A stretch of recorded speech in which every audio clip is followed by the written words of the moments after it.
I see Henry, he's been talking some. He said, you look like Pee Wee Herman. He said, you look weak. Yeah. So all that stuff is just nonsense? He's just praying. He's just praying that I don't make weight.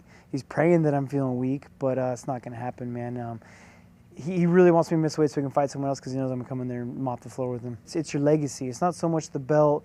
It's not so much like having that material thing around my shoulder. It's more about like what I leave when I'm done with this sport.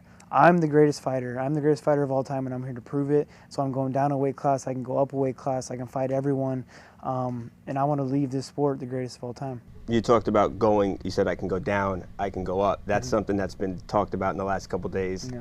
Not to make you look ahead, but yeah, I'm never looking ahead. You versus Max Holloway, the 145 champ, do you feel like that's something that you could do? Yeah. And is that something that you're actually interested in, fighting Max? When I started training with my strength conditioning coach 2.5 years ago, he told me I'll be the first 3 division weight champion, you know, and it's all been kind of happening without even me even really trying for it. I was like, all right, coach, cool, let's get my belt back at 35s first, you know, like, all right, hold your horses. And then like the whole Demetrius thing almost came up, and then it didn't, and now Cejudo's calling me out. So it's naturally been happening, and he knows that he can be walking around at 165, you know, nice, strong, and fast. And so yes, that is a very big, very doable thing, and it is on my goals to set records, and that's one of them, you know.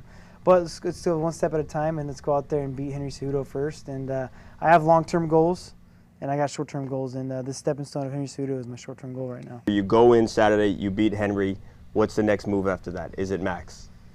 We'll see. I hope so. I would love that. I'd love to cement my legacy, but we'll see, man. We'll see what's.